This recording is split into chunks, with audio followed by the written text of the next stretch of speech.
In the 8 lifetime precepts, it's the third one, sexual or sensual misconduct. The form reads sensual. If sensual, what does this mean / include? Thanks, sensual misconduct.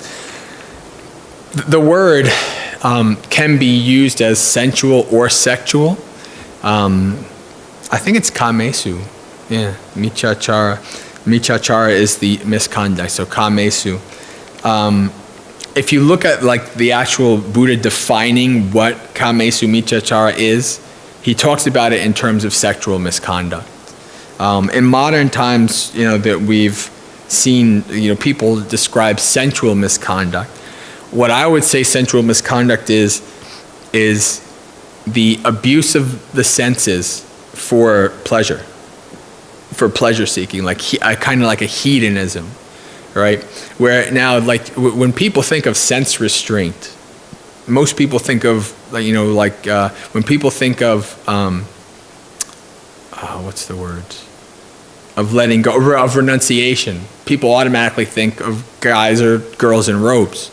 But actually, the precepts themselves are sense restraint. They are restraint. Right? So no matter what level you're at, you're practicing some kind of restraint. So sensual misconduct would be abusing the senses for unskillful purposes. Of course, sexual misconduct as defined by the Buddha is any kind of sexual activity that is harmful to yourself and others.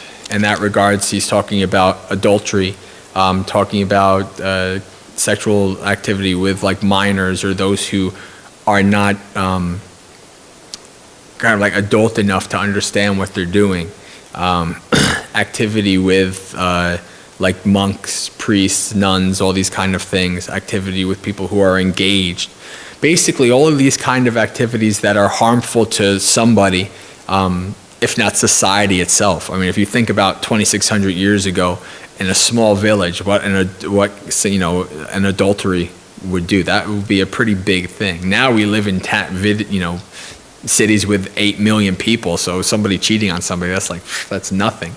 But when you were in a smaller society, that was really something that could affect the society. So this is part of this learning how to use your sexuality in a way that's skillful to yourself and others and not harmful.